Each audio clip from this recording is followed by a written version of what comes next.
Hello and welcome students. Chapter number 4 जो हम पढ़ रहे हैं केमिकल काइनेटिक्स यानी कि रासायनिक बल गतिकी, उसमें बेटा आज हमारा जो टॉपिक है वो है अभिक्रिया को प्रभावित करने वाले कारक यानी अभिक्रिया के वेग को कौन कौन से कारक प्रभावित करते हैं। इसमें फर्स्ट है आपका अभिकारकों की सांद्रता। ये मैं पहले ही पुराने वीडियो में आपको समझा चुका हूँ कि अभिक्रिया का वेग अभिकारक की सांद्रता के समानुपाती होता है। यदि अभिकारकों की सांद्रता अधिक होती है तो अभिक्रिया का वेग भी अधिक होगा, और अभिकारकों की सांद्रता में कमी होगी तो अभिक्रिया का वेग भी कम होगा। दूसरा हमारा है तंत्र का प्रभाव यानी कि ताप का प्रभाव। तो ताप का प्रभाव, इसका मतलब ये हुआ, ये भी समानुपाती होता है कि जब कभी आप ताप अधिक होगा तो अभिक्रिया का वेग भी अधिक होगा। तो हम कह सकते हैं ताप जो है वो समानुपाती होता है अभिक्रिया के वेग के। इसमें एक स्पेसिफिक चीज़ है जो हमको याद रखनी है कि जब कभी अभिक्रिया का ताप सपोज 10 डिग्री सेंटीग्रेड बढ़ाते हैं, कितना बढ़ाते हैं, 10 डिग्री सेंटीग्रेड बढ़ाते हैं, तो अभिक्रिया का वेग 2 से 3 गुना बढ़ जाता है। कितना बढ़ जाता है? 2 से 3 गुना। इस रिलेशन को आप याद रखिएगा। 10 डिग्री सेंटीग्रेड ताप बढ़ाने पर अभिक्रिया का वेग 2 से 3 गुना बढ़ जाता है। ये प्रयोग करके देखा गया है, एक्सपेरिमेंटल वैल्यू है। ठीक है। तो ताप बढ़ाने पर अधिकतर अभिक्रियाओं के वेग में वृद्धि होती है। लगभग 10 डिग्री सेंटीग्रेड ताप बढ़ाने पर अभिक्रिया का वेग 2 से 3 गुना तक बढ़ जाता है, क्योंकि ताप बढ़ाने पर अणुओं के बीच की अणुओं की जो गतिज ऊर्जा है, सिंपल सी बात है, कम तापमान पे अणु की गति धीरे थी, अधिक तापमान पर अणु की गति क्या हो जाएगी? तेज हो जाएगी, यानी अणु की गतिज ऊर्जा अधिक हो जाएगी, जिससे अणुओं के मध्य जो परस्पर संघट संघट मतलब टक्कर की दर भी बढ़ जाती है, जिससे सक्रियत अणुओं की संख्या में वृद्धि होती है। अब इसका मतलब आप समझे होंगे, अणु जब टकराएंगे तभी वो किस में बदलेंगे? एक्टिवेटेड कॉम्प्लेक्स में, यानी कि सक्रियत संकुल में या सक्रियत अणु में बदलेंगे। और ये सक्रियत जो आपका अणु है या जो संकुल है, ये किस में बदलेगा? प्रोडक्ट में यानी कि उत्पाद में बदलेगा। तो जितनी अधिक टक्कर होगी उतने अधिक संकुल बनेंगे और उतने अधिक उत्पाद बनेगा जल्दी से। तो इसका मतलब ये हुआ कि तापमान बढ़ाने पर अभिक्रिया के दर में वृद्धि होती है और अभिकारक अणुओं की उत्पादों में बदलने की जो दर है बढ़ जाती है, अर्थात अभिक्रिया का वेग बढ़ जाता है। तीसरा है अभिकारकों व उत्पादों की प्रकृति। तो रासायनिक अभिक्रिया में पुराने बंध टूटते हैं व नए बंध बनते हैं, जिससे उत्पाद बनते हैं। अतः रासायनिक अभिक्रिया का वेग अभिकारकों, उत्पादों और बंधों की प्रकृति पर निर्भर करता है। ठीक है। NO का NO2 में जो ऑक्सीकरण तीव्र गति से होता है, और जबकि CO का CO2 में ऑक्सीकरण धीमी गति से होता है। ये तीव्र गति से होने वाली अभिक्रिया और ये मंद गति से होने वाली है। इसके पीछे कारण है इन दोनों में उपस्थित इनके अलग अलग प्रकार के बंध। आयनिक बंध होंगे तो अभिक्रिया जल्दी होगी, और सहसंयोजक बंध होंगे तो अभिक्रिया धीरे होगी। अगला है हमारा उत्प्रेरक का प्रभाव। तो हम जानते हैं उत्प्रेरक वे पदार्थ होते हैं जिनकी उपस्थिति से अभिक्रिया का वेग या तो बढ़ जाता है या फिर घट जाता है। ठीक है। तो हम जनरली अभी यह यूज़ करेंगे, तो हम सोचेंगे कि हमें अभिक्रिया का वेग बढ़ाना है, तो हम वहाँ पर उत्प्रेरक का यूज़ करेंगे, ऐसे उत्प्रेरक जो कि अभिक्रिया के वेग को बढ़ाएंगे। उत्प्रेरक की उपस्थिति में क्या होता है हम इस ग्राफ के माध्यम से समझेंगे। सपोज पहली कंडीशन हमारी है, ये आपका क्रियाकारक है, ये उसकी ऊर्जा है इधर, और इधर अभिक्रिया का मार्ग है, मतलब अभिक्रिया यहाँ से शुरू हुई है और ये उत्पाद में कन्वर्ट होगी, यहाँ पे हमें उत्पाद मिलेगा। तो इस समय अभिक्रिया का जो मार्ग है, मतलब अभिक्रिया जो है वो शून्य पे है, अभी अभिक्रिया शुरू नहीं हुई है। यहाँ पर सपोज क्रियाकारक की ऊर्जा इतनी है, तो क्रियाकारक क्या करता है? क्रियाकारकों के बीच में क्या होती है? टक्कर होती है अणुओं के बीच में, और वो सक्रिय संकुल बनाते हैं। सपोज सक्रिय संकुल जो है उसकी ऊर्जा इतनी है, तो इसको सक्रिय संकुल में कन्वर्ट होने के लिए इसकी एनर्जी पहले कितनी होनी चाहिए? इतनी होनी चाहिए। उसके बाद में क्या होगा? ये उत्पाद में कन्वर्ट होगा। तो आप देख सकते हैं ये ऊंचाई अधिक है, इससे इसमें अधिक समय लग रहा है। हम मान रहे जनरल एक समय लग रहा है कुछ भी। ठीक है। अब हम क्या कर रहे हैं, यहाँ पर ऐसा कोई उत्प्रेरक यूज़ कर रहे हैं जो अभिक्रिया की दर को बढ़ाएगा। तो वो क्या करेगा? वो जो ये गैप है ना, ये गैप देखिए आप, उसने क्या किया? इस ऊर्जा को कम कर दिया। इस ऊर्जा को हम क्या बोलते हैं? सक्रियण ऊर्जा। क्या बोलते हैं? सक्रियण ऊर्जा। तो सिंपल सी बात है, जब सक्रियण ऊर्जा कम हो गई तब क्रियाकारक को सिर्फ इतनी सी ऊर्जा प्राप्त करनी पड़ी, और वो किस में कन्वर्ट हो गया? उत्पाद में कन्वर्ट हो गया। ये इतनी ऊर्जा की उसको आवश्यकता नहीं रही। तो हम समझ सकते हैं कि अभिक्रिया जल्दी होगी और उत्पाद जल्दी बनेगा। ठीक है। उत्प्रेरक की अनुपस्थिति में जो सक्रियण ऊर्जा थी वो E1 थी, ये वाली थी, और E2 जो है वो उत्प्रेरक की उपस्थिति में है, तो हम समझ सकते हैं उसने सक्रियण ऊर्जा का मान क्या कर दिया? कम कर दिया। ठीक है। ये क्वेश्चन पूछा भी जा सकता है कि उत्प्रेरक किस प्रकार से अभिक्रिया की दर को प्रभावित करते हैं और क्यों करते हैं। तो उसके पीछे यही कारण है कि वो सक्रियण ऊर्जा का मान कम कर देते हैं, जिससे क्रियाकारक अतिशीघ्र उत्पाद में कन्वर्ट होता है। ठीक है। सामान्य परिस्थितियों में एस्टर का जल अपघटन जब हम कराते हैं, एस्टर क्या होता है आप जानते हो? RCOOR। इसका जब जल अपघटन करवाएंगे, मतलब इसमें हम क्या मिलाएंगे? H2O मिलाएंगे। ठीक है। तो धीमी गति से होता है, लेकिन जब तनु अम्ल, इसमें हम H+ यानी कि अम्ल डाल देते हैं, तो यह तीव्र गति से होने लग जाता है। तो हम समझ सकते हैं कि उत्प्रेरक की उपस्थिति से, यहाँ पर H+ जो एसिड है उसने उत्प्रेरक का कार्य किया है, उसकी उपस्थिति से क्या हो गया कि अभिक्रिया की दर बढ़ गई। अगला है हमारा सतही क्षेत्रफल। तो अभिक्रिया का वेग अभिकारक का जो सतही क्षेत्रफल होता है उसके समानुपाती होता है। मतलब आप देख सकते हैं कि एक अगर ये पदार्थ है और एक पदार्थ ये है जिसका सतही क्षेत्रफल अधिक है तो इसकी अभिक्रिया जल्दी होगी। हम इसको ऐसे समझ सकते हैं यहाँ पर कि ठोस अभिकारक है कोई, और उसको अगर हमने चूर्ण में बदल दिया तो आप देख सकते हैं इस ठोस की अपेक्षा इस चूर्ण का पृष्ठीय क्षेत्रफल अधिक होगा। तो कोई भी अभिकारक हो, अगर उसको आप ठोस में उसकी अभिक्रिया करवा रहे हो और उसी को चूर्ण में बदल के उसकी अभिक्रिया करवा रहे हो तो ये वाली अभिक्रिया इसकी अपेक्षा जल्दी हो जाएगी। ठीक है, एक लकड़ी का इसका एग्जाम्पल हम समझ सकते हैं कि लकड़ी का बड़ा टुकड़ा धीरे धीरे जलता है, जबकि उसके छोटे छोटे टुकड़े कर देने पर वह शीघ्र जल जाता है। और जनरल लाइफ में आपने एग्जाम्पल देखा भी होगा और किया भी होगा। इसके पीछे यही रीज़न है, अभिक्रिया की दर क्यों बढ़ती है, क्योंकि पृष्ठीय क्षेत्रफल बढ़ जाता है।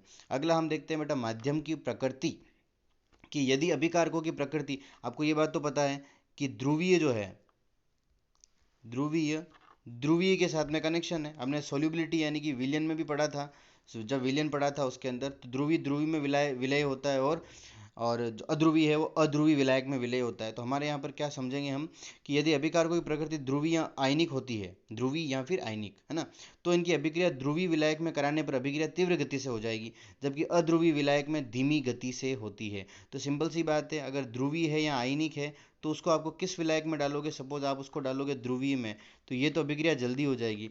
लेकिन आपने अगर इसको अध्रुवीय में डाल दिया तो ये अभिक्रिया धीमी गति से होगी। तो हम समझ सकते हैं कि अभिक्रिया की दर जो है वो माध्यम की प्रकृति पर भी निर्भर करती है, क्योंकि ध्रुवीय विलायक, ध्रुवीय अभिकारक ध्रुवीय विलायक में आसानी से आयनित हो जाते हैं, जिससे आयनों के मध्य आकर्षण लगने के कारण अभिक्रिया का वेग बढ़ जाता है।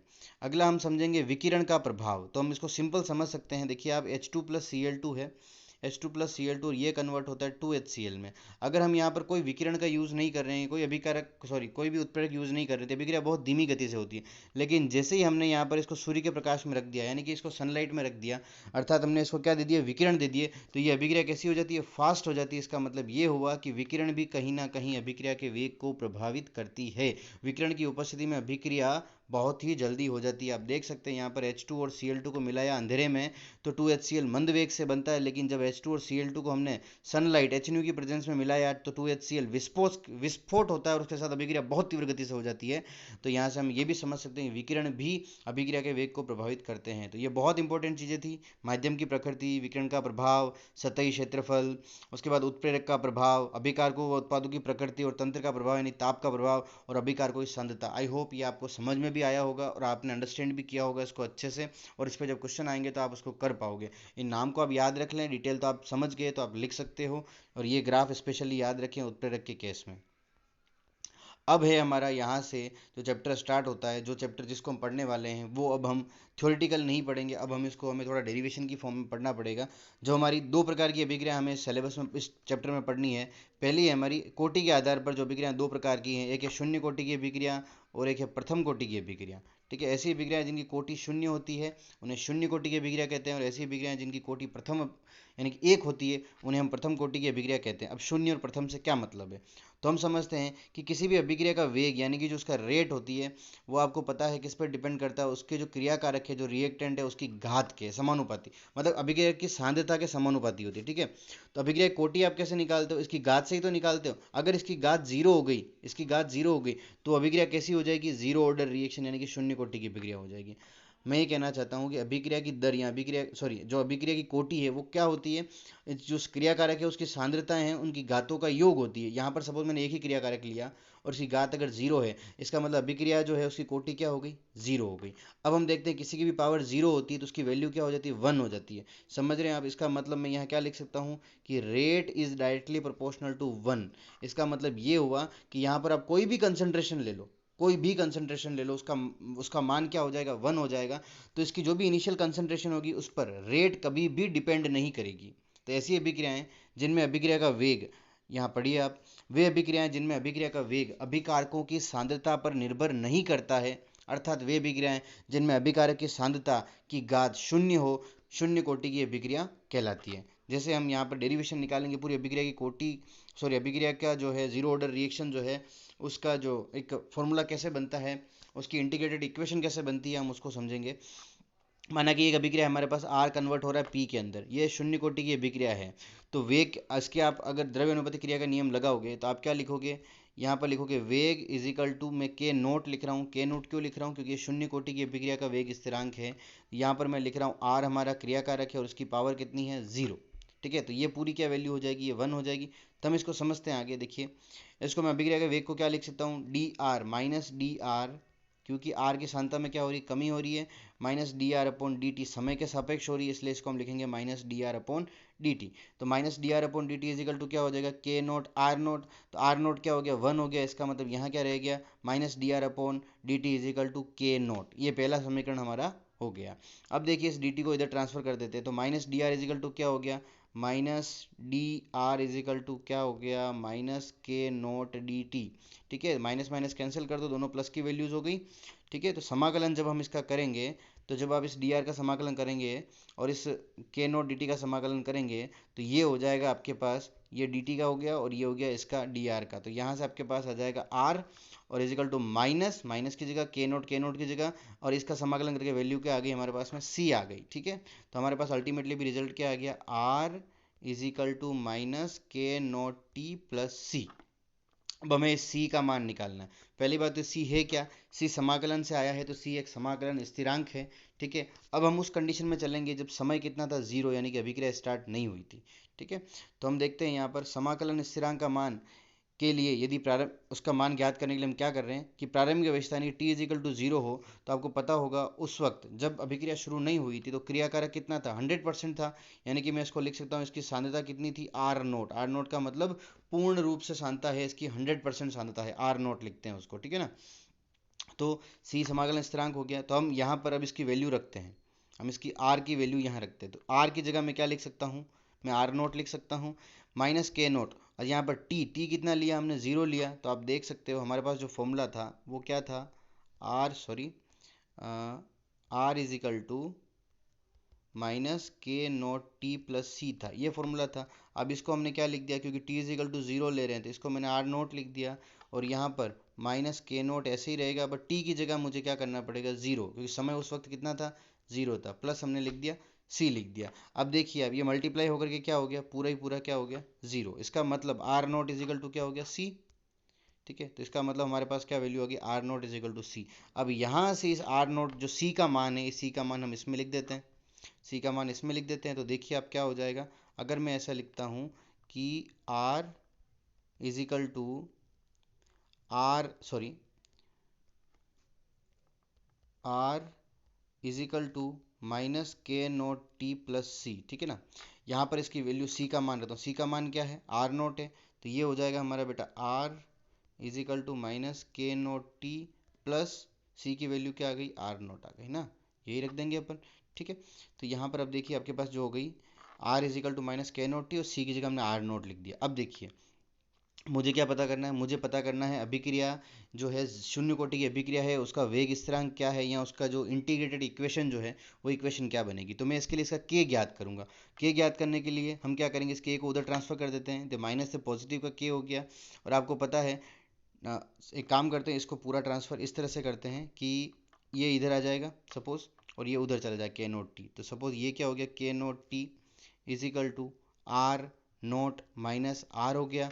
और इस टी को अब के नोट ज्ञात करना, टी चला जाएगा नीचे, तो यहाँ से इसको हटा देते हैं, टी को यहाँ लिख देते हैं। आप देख सकते हैं हमारे पास जो फाइनल इक्वेशन बनती है वो क्या बनती है कि K naught is equal to R naught. R naught क्या है? प्रारंभिक सांद्रता, और आर क्या है? अभी जितनी अभिक्रिया हो गई है, अभी हमारे पास जो सांद्रता उपस्थित है वो। ठीक है, और आर नोट माइनस आर का मतलब क्या हुआ? जितना क्रियाकारक उत्पाद में बदल चुका है वो सांद्रता।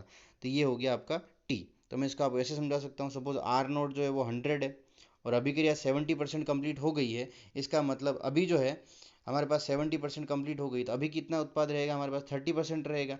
तो ये जो आर है ना, ये कौन है? 30 है, और इनका इसमें से इसको माइनस करेंगे तो क्या आ जाएगा आपके पास? 70 आ जाएगा। समझ सकते हैं आप इस बात को। तो यहाँ से हम क्या लिखेंगे? ये जो है K naught is equal to R naught minus R upon T, ये शून्य कोटि अभिक्रिया का वेग समीकरण है, और के नोट इसका वेग स्थिरांक। ये बहुत बहुत इंपॉर्टेंट है, इसको आप ध्यान रखिएगा। क्वेश्चन डायरेक्ट फॉर्मूला से आप सोल्व कर पाओगे। यहाँ आर नोट प्रारंभिक सांद्रता है, आर क्या है? किसी भी समय, किसी भी टी समय पर अभिकारक की सांद्रता है। तो यदि हम आर नोट यानी कि जो प्रारंभिक सांद्रता है उसमें से किसी भी समय पर जो सांता है उसको माइनस करके उसको हम x लिख दें, इस पूरे को हम किससे शो कर दें, x से शो कर दें, तो क्या हम ऐसे लिख सकते हैं कि k naught is equal to x और अपॉन t। क्या हम इसे, ये बहुत ईजी हो जाएगा आपके लिए याद करना, r नोट माइनस r को हमने x लिख दिया, तो ये आपका इंटीग्रेटेड रेट इक्वेशन हो गई किसकी, शून्य कोटि की अभिक्रिया की। ठीक है, तो यहाँ पर हम देखते हैं x अभिकारक की सांता t समय पर है। ठीक है, उसके t समय पश्चात जो सांता बची, जो t समय सांता जो खत्म हुई है उसको हम लिखते हैं x। अगर हम समीकरण बनाते हैं, समीकरण क्या सॉरी, यहाँ पर हम ग्राफ प्लॉट करते हैं, तो आप देख सकते हैं कि पहला जो ग्राफ है मेरा ये वाला, अगर आप देख सकते हैं आर नोट है ना, ये आर नोट मतलब इस यहाँ पर सांद्रता थी टी जीरो पे, आप देख सकते हैं कि मैक्सिमम होगी किसी की भी सांद्रता, वो मैक्सिमम कितनी है, आर नोट है। अच्छा, ये आर की सांद्रता हो गई, इधर टी हो गया। तो जैसे जैसे अभिक्रिया आगे बढ़ेगी समय के साथ में, वैसे वैसे आर नोट यानी कि जो अभिकारक की सांद्रता वो कम होती जाएगी, कम होती जाएगी, कम होती जाएगी, आप समझ सकते हैं। ठीक है, और यदि इसी को हम जो है टी के साथ में एक्स की बना दें, तो सिंपल सी बात है, ये तो क्या होगा भाई, ढाल जो है वो टेन थीटा है और delta x upon delta T के नोट, तो ये तो बढ़ रही है, मतलब एक्स की वैल्यू बढ़ रही है। अभिक्रिया 10%, फिर उसके बाद देख सकते हो आप 20%, 30%, 40% ऐसे कंप्लीट हो रही है, कहीं ना कहीं उत्पाद की ओर जा रही है। तो ये ग्राफ इस तरह से बनेगा, तो ये आपको याद रखना है कि सांद्रता कम होती है, ठीक है, और एक्स का मान जो हमने निकाला आर नोट माइनस आर, उसका मान बढ़ेगा। तो आप इसको भी ऐसे भी देख सकते हो, ये देखो यहाँ पर आप फॉर्मूला देख सकते हो, के इज इक्वल टू क्या था, एक्स अपॉन टी। तो जब के जो हमारा एक्स है, अगर हम एक्स को टी के साथ बनाएंगे तो सिंपल सी बात है, के और इसका जो है वो यही ग्राफ बनेगा, समानुपाती बनेगा। ठीक है, और अगर हम x को सॉरी r को t के साथ बना रहे हैं तो सिंपल सी बात है, r जो हमारा x है, तो हम समझ सकते हैं कि यहाँ अभिक्रिया की जो सांद्रता है वो कम होती जा रही है, अभिकारक की सांद्रता। तो जीरो ऑर्डर रिएक्शन के लिए r और t के मध्य जो संबंध है उसका हमने ग्राफ देखा। ये ग्राफ पे आपको क्वेश्चन पूछा जा सकता है, एक ग्राफ और बनेगा, उसको भी हम समझेंगे।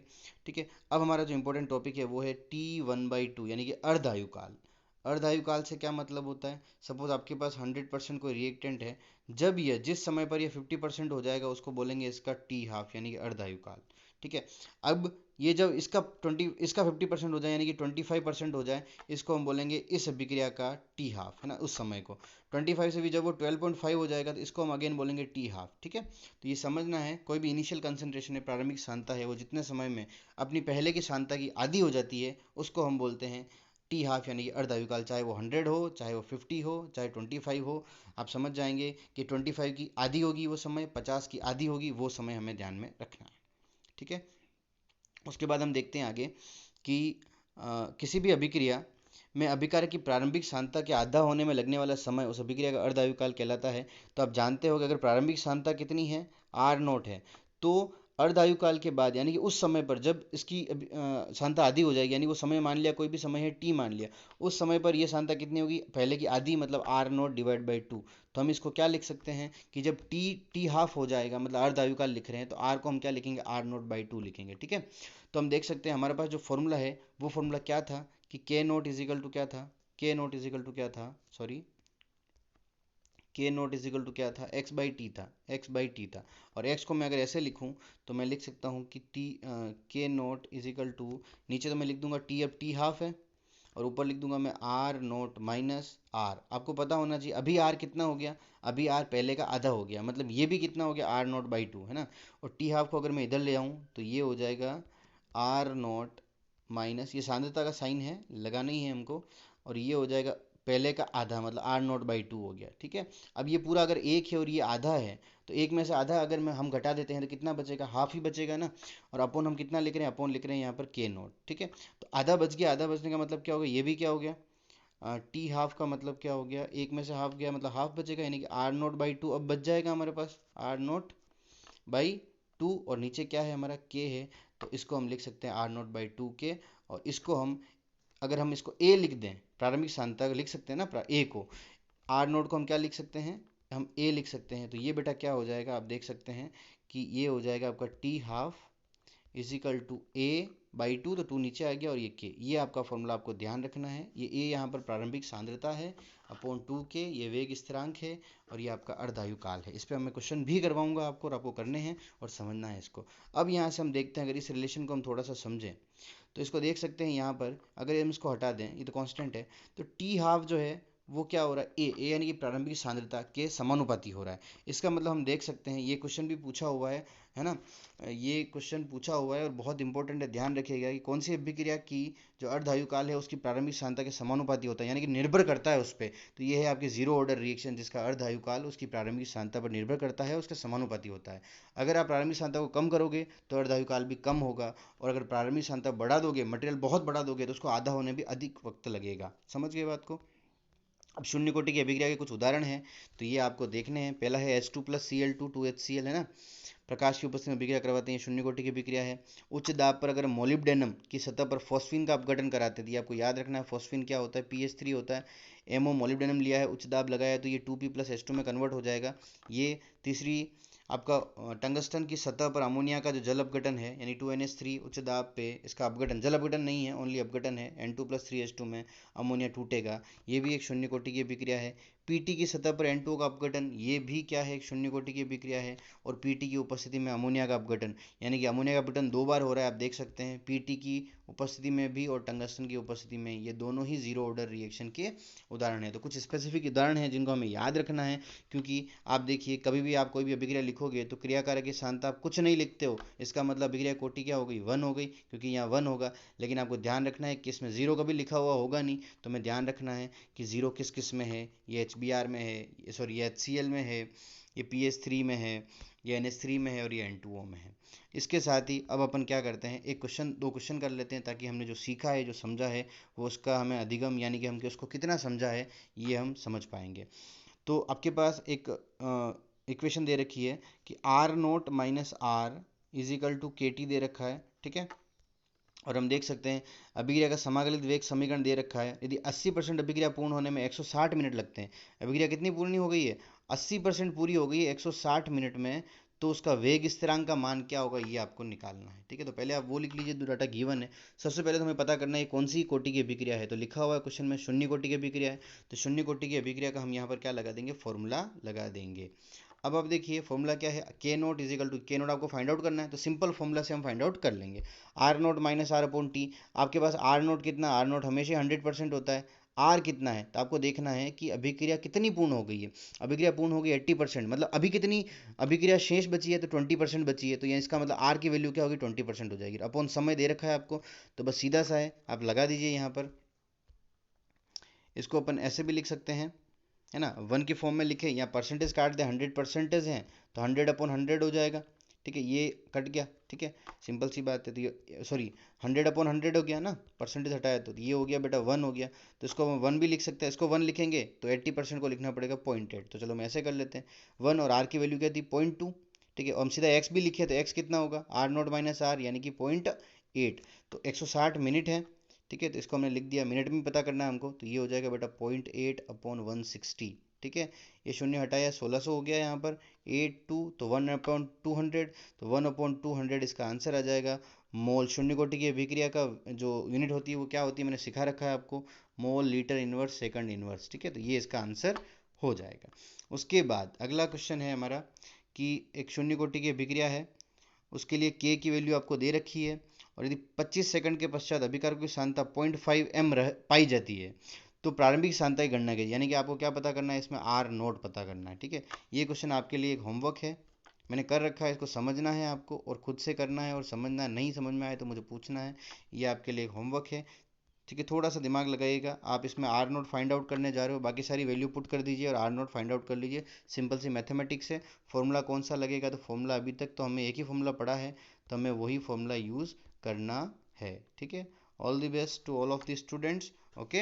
और इस क्वेश्चन को करिए, और इसके जैसे मिलते जुलते और क्वेश्चन आप करिए, और अपने जो भी नॉलेज है उसको स्टेबल करिए, उसको मजबूत करिए। और हमें ध्यान रखना है कि एक फॉर्मूला हमारे काम आ रहा है, एक तो अर्धायु काल का और एक हमारे इंटीग्रेटेड रेट इक्वेशन का, वो दोनों फॉर्मूले हमें अलग से लिख लेने हैं और उनको याद कर लेने हैं, समझ लेने हैं कैसे डिराइव हुए हैं, और उन पर बहुत सारे क्वेश्चन प्रैक्टिस करने हैं। प्रैक्टिस करोगे तो आपको रिजल्ट बहुत अच्छा मिलेगा, और एग्जाम में इससे ज़्यादा बड़े क्वेश्चन कुछ नहीं बनते हैं, तो आप आराम से वो क्वेश्चन कर पाओगे, और आपको पूरा कॉन्फिडेंस रहेगा इस चैप्टर को लेकर के। Okay students, all the best to all of you.